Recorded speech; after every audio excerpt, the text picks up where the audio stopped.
جن کی میں بہت بڑی عزت کرتا تھا، انہوں نے میرا ساتھ دیا، جس سے میری ہمت میں اضافہ ہوا۔ میٹنگ اٹینڈ کرنے کے بعد میں گھر واپس آ گیا، مگر ساری رات اس لڑکی کے بارے میں سوچتا رہا۔ مجھے تو اس کا نام بھی معلوم نہیں تھا اور نہ ہی میں اس بس سٹاپ پر دوبارہ اس لڑکی کے بارے میں جاننے کی کوشش کر سکتا تھا۔ بس دل میں امید تھی کہ دوبارہ ملاقات ضرور ہو جائے گی۔ کافی عرصہ بعد وہ مجھے دوبارہ نظر نہ آئی۔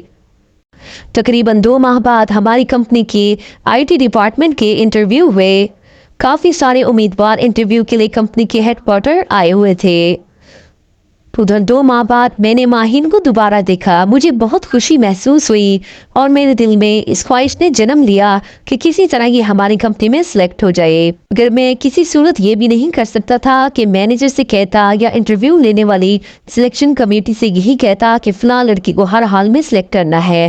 خیر، اس کے بعد فائنل لسٹ میرے سامنے پیش کی گئی تو اس میں 8 لڑکیوں کا نام تھا، جبکہ 7 برتھ تھے۔ 15 کینڈیڈیٹ جس کی سلیکشن ہوئی تھی ان میں ماہین بھی شامل تھی۔ مجھے اس بات کا اندازہ تب ہوا جب اس نے کمپنی جوائن کی۔ وہ مجھے بالکل نہیں جانتی تھی، نہ ہی اس نے مجھے کبھی دیکھا تھا۔ اتنے بڑے ہجوم میں وہ ایک لڑکے کی پٹائی کر رہی تھی جبکہ اس کی آنکھوں میں خون اتر چکا تھا۔ اسے ارد گرد کا کوئی ہوش نہیں تھا، مگر میری نظر ماہین پر ہی تھی۔ میں جب بھی آفس آتا یا پھر آفس سے واپس گھر جاتا تو وہ مجھے سلام کرتی۔ مجھے بہت اچھا محسوس ہوتا تھا۔ وہ ایک باادب اور اچھی لڑکی تھی۔ میرے دل میں تو اس نے اسی دن اپنی جگہ بنا لی تھی جس دن میں نے اسے وہاں دیکھا تھا، لیکن اب سب سے بڑا مسئلہ یہی تھا کہ میں اس سے اپنی محبت کا اظہار کیسے کروں۔ یوں تو وہ کئی بار میرے سامنے آتی، کئی ایسی فائلز تھی جو سائن کروا کے مجھ سے جاتی، لیکن میں نے کبھی کسی قسم کی اس سے بات نہ کی۔ میں سب سے پہلے اس کے بارے میں جاننا چاہتا تھا۔ اس کے فیملی بیک گراؤنڈ کے بارے میں جاننا ضروری تھا۔ اپنے خاص ملازم کے ذمے یہ بات پہلے لگائی کہ ماہین کے بارے میں جاننے کی کوشش کرو۔ وہ ایک غریب گھر سے تعلق رکھتی تھی۔ اس کے والد کا انتقال ہو چکا تھا۔ اس کے بڑے 2 بھائی تھے جن کی شادیاں ہو چکی تھی۔ وہ اپنی ماں کے ساتھ گھر میں اکیلی رہتی تھی۔ اس کی ماں بیمار رہتی تھی، ہر وقت اپنی ماں کی خدمت میں لگی رہتی تھی اور جب آفس آتی تب بھی اس کو اپنی ماں کی ہی فکر رہتی۔ ان حالات کو دیکھتے ہوئے میں نے بہتر یہی سمجھا کہ ماہین کی والدہ سے ملاقات کی جائے اور پھر ان سے ماہین کے رشتے کے بارے میں بات کی جائے۔ میں نے آفس ٹائم میں ہی ان کی والدہ سے ملاقات کی۔ وہ بستر پر لیٹی ہوئی تھی۔ مجھے اچانک اپنے چھوٹے سے گھر میں دیکھا تو مجھ سے پوچھا کہ بیٹا کون ہو؟ میں نے اسے بتایا کہ ماں جی، جس کمپنی میں آپ کی بیٹی جاب کرتی ہے میں اس کا مالک ہوں۔ یہ سن کر وہ حیران ہوئی۔ بیمار ہونے کے باوجود وہ بیڈ سے اٹھ کر میرا استقبال کرنے لگی تو میں نے اسے بیڈ پر بٹھایا اور کہا کہ آپ تکلیف نہ کریں، مجھے اپنا بیٹا ہی سمجھے۔ اس کے بعد وہ مجھ سے کہنے لگی کہ بیٹا، ہمارے تو نصیب جاگ اٹھے کہ آپ ہمارے اس غریب خانے پر تشریف لے آئے ہیں۔ ماہین کو جاب کی بہت ضرورت تھی۔ پچھلے کئی دنوں سے وہ مختلف جگہوں پر انٹرویو دے رہی تھی، اپلائی کر رہی تھی، لیکن کہیں اسے جاب نہیں مل رہی تھی۔ اس کے بعد اللہ تعالیٰ نے میری دعا قبول کی اور میری بیٹی کی ایک اچھی جاب ہوئی۔ ماہین آپ کی بہت تعریفیں کرتی ہے۔ آپ کی کمپنی میں بہت اچھے لوگ ہیں اور اس لیے آج مجھے خوشی ہوئی ہے کہ آپ میرے گھر آئے ہیں۔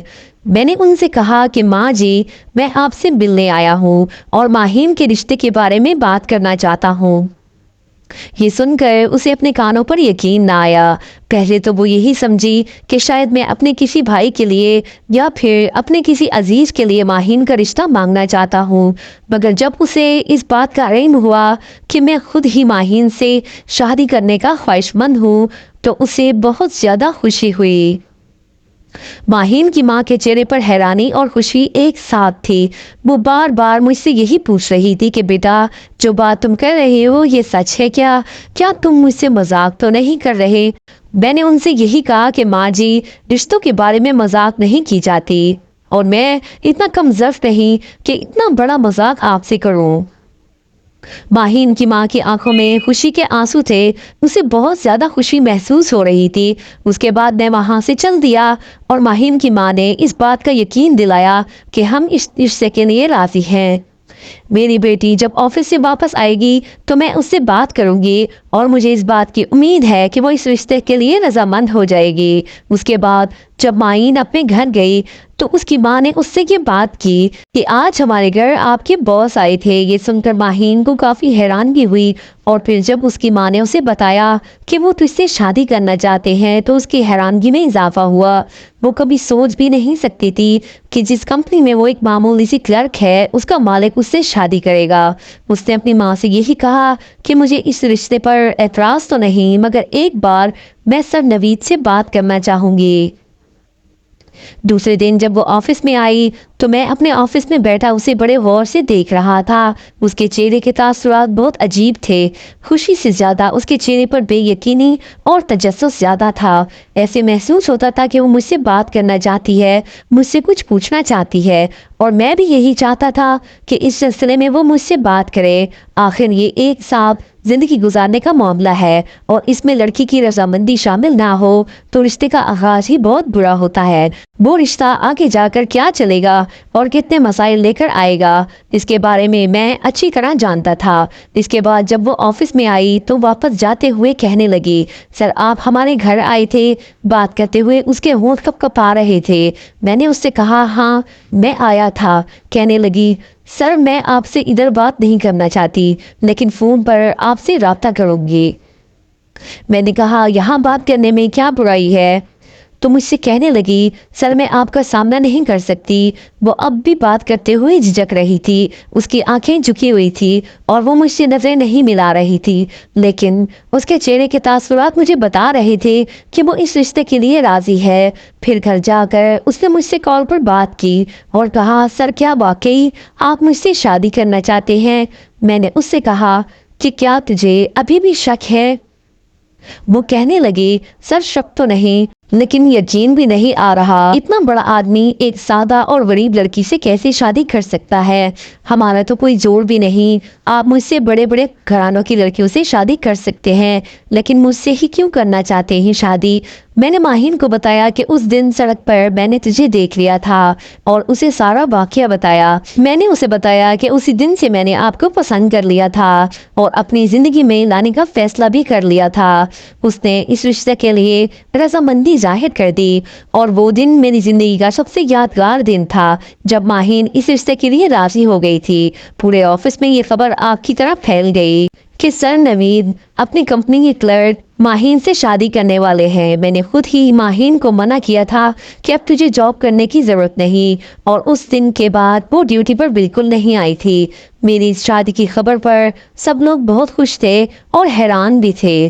میرے بہت سے دوست اور احباب مجھے مبارکباد پیش کرنے کے لیے آئے تھے، لیکن ایک شخصیت تھی جو مجھ سے سخت ناراض تھی۔ وہ میری دوست نتاشا تھی۔ ہم بچپن کے دوست تھے، ایک ساتھ اسکول یونیورسٹی میں پڑھے اور ہماری کافی انڈرسٹینڈنگ تھی، لیکن ماہین سے یوں اچانک رشتے پر وہ حیران تھی۔ جب آپس میں وہ مجھ سے ملنے کے لیے آئی تو میں اس کی آنکھیں پڑھ سکتا تھا۔ میں جانتا تھا کہ وہ مجھے پسند کرتی تھی، لیکن میں نے صرف اسے اپنا دوست ہی سمجھا تھا اور کبھی بھی اس سے محبت کا اظہار نہیں کیا تھا۔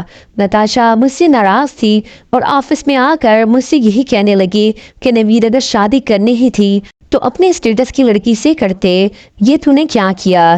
یہ باتیں ہمیشہ ڈراموں اور فلموں میں ہی دیکھی جاتی ہیں، مگر حقیقت میں تو ایسا کبھی نہیں ہوتا جو تو نے کیا۔ میں نے نتاشا سے یہی کہا کہ میں اس سے محبت کرتا ہوں اور محبت میں ذات پات امیری غریبی نہیں دیکھی جاتی۔ پھر وہ مجھ سے یہ کہتی ہوئی وہاں سے روانہ ہوئی کہ دیکھتے ہیں تمہاری یہ محبت کتنے دن ٹکتی ہے۔ ماہین اور میری شادی کی تاریخ طے ہو گئی۔ نتاشا اب بھی مجھ سے ناراض تھی، لیکن میں نے اسے منا لیا۔ آخر وہ میری بچپن کی دوست تھی، مجھ سے زیادہ دیر تک وہ ناراض نہیں رہ سکتی تھی۔ شادی سے پہلے میں نے ماہین کی ماں سے کہا تھا کہ اپنی بیٹی کو جہیز دینے کی کوئی ضرورت نہیں، کسی صورت جہیز کا مطالبہ نہیں کرتا اور شادی کے تمام اخراجات میری طرف سے ہی ہوں گے۔